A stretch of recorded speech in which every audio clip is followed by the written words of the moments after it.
Com a palavra agora o grupo Dignidade pela Cidadania de Gays, Lésbicas e Transgêneros. Falará a doutora Ananda Radha Rodrigues Purta, que terá 5 minutos para a sua sustentação oral. Não seriam 10, Excelência? Perdão. Não seriam 10? Aliás, desculpe, 10 minutos, perdoe. Muito obrigada. 10 minutos. Excelentíssimo presidente, ministro Celso de Mello, excelentíssimas ministras, excelentíssimos ministros, boa tarde. Subo essa tribuna não com a alegria de pela primeira vez ocupá-la, mas com o pesar de ter que lembrá-los que estamos morrendo. Subo a tribuna acompanhada de Marielle, Mateusa, Plínio e de tantos outros que se foram em 2018. 420 mortes. Tenho a certeza de que minha função e a de meus colegas aqui hoje não é a de apenas discutir as razões constitucionais que levam à omissão do Estado brasileiro em devidamente proteger a nossa comunidade, mas a de trazer vez e voz àqueles que clamam por uma vida sem violência.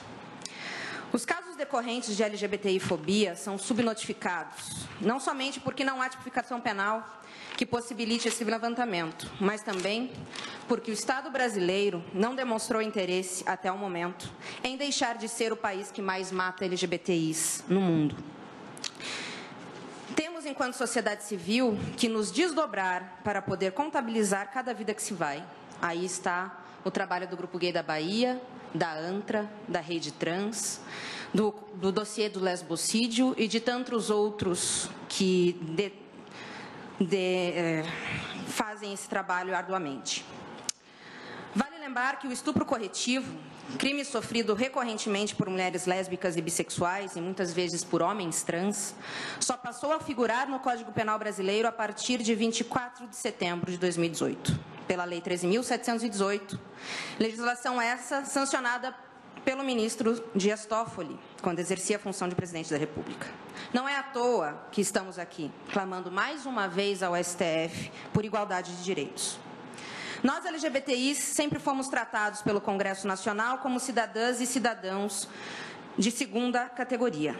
As iniciativas legislativas propostas para nos garantir cidadania ou são enterradas em gavetas ou são perseguidas, comissão a comissão, para que não sejam aprovadas. Os parlamentares que abertamente nos representam são ameaçados de morte até serem obrigados a deixar o mandato e sair do país. Por isso, a presença de cada um de nós aqui nesse tribunal representa a resistência. Não bastasse isso, é preciso salientar a complexa interseccionalidade que perpassa a nossa comunidade.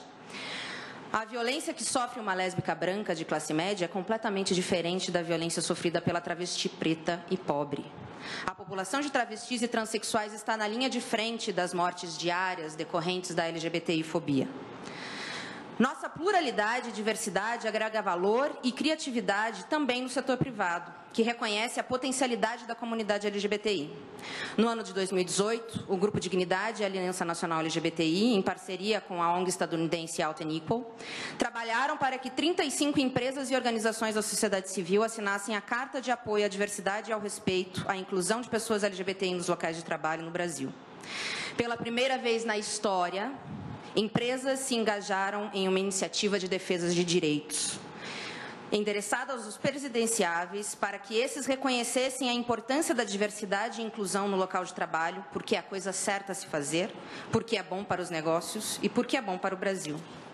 Nós perpassamos todas as classes sociais. Nossa diversidade e pluralidade permeiam diferentes religiões e ideologias. Vale lembrar que 29% da população LGBTI do Brasil votou no atual presidente, segundo o Datafolha. Diferentemente do que alguns tentam vincular, a criminalização da LGBTI-fobia não cerceia a liberdade religiosa. Queremos apenas parar de estampar folhas de jornal sujas de sangue, como o caso recente da travesti morta em Campinas. Seu algoz confessou o crime e contou como retirou o coração da vítima e em seu lugar colocou o quê? A imagem de uma santa. São esses requintes de crueldade que combatemos e que configuram a LGBTI-fobia. Não queremos impedir liberdade de culto ou crença, pois ocupamos também os bancos das igrejas. Muitos de nós são cristãos. cristãos que pulverizam amor por onde passam, não o ódio. Não há por que temer a criação de uma legislação que pune crimes decorrentes de ódio e preconceito, se diz pregar amor, tolerância e compaixão. Como disse o nosso colega da Anajuri, evangélicos sofrem sim preconceito, mas não morrem por professarem a sua fé. Nós morremos e não temos nenhuma legislação para nos proteger. O presente mandado de injunção visa somente que o Estado brasileiro se comprometa a punir aqueles que violam o nosso direito mais valioso, o direito à vida. Procura-se obter a avisada criminalização com base na parte final do artigo 5º, inciso 71 da Constituição Federal, por ser medida necessária na garantia fática do exercício da cidadania da população LGBTI brasileira, bem como de seu fundamental direito à segurança. A ADO 26 segue em perspectiva muito semelhante, tendo como objeto a inércia legislativa do Congresso Nacional em editar lei para criminalizar todas as formas de LGBTI-fobia. Quanto à mora legislativa, fundamenta-se na vedação da proteção deficiente e ao direito fundamental à segurança da população LGBTI.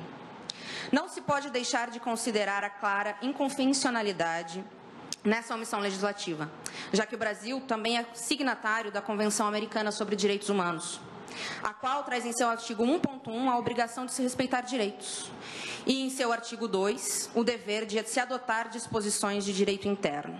Essa Corte, recentemente, realizou o controle de convencionalidade na DI 4275, em que o excelentíssimo ministro Fachin fora relator, quando adequou a normativa brasileira à opinião consultiva número 24 da Corte Interamericana de Direitos Humanos, que o faça novamente, para adequar novamente a nossa legislação à Convenção Americana.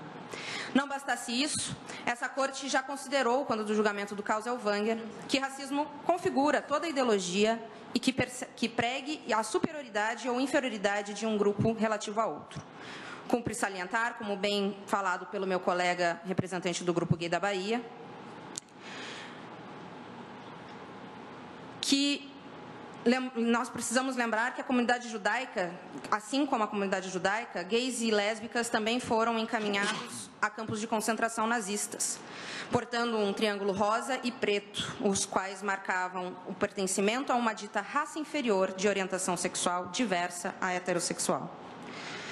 Caso não se aceite seu enquadramento no conceito de racismo acima disposto, a LGBTI-fobia se insere no conceito de discriminações atentatórias a direitos de liberdades fundamentais, o que também impõe a elaboração de lei criminal que as puna com efetividade.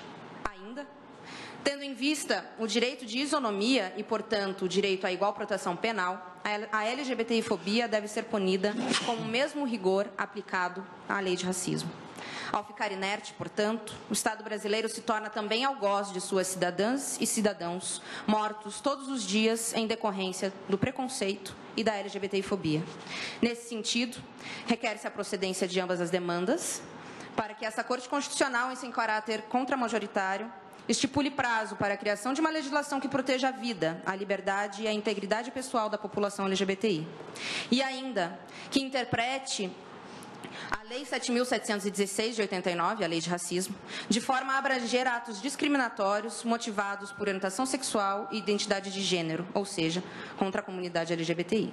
São esses os argumentos que trago e agradeço aí aos meus pares por me possibilitarem essa sustentação. Muito obrigada.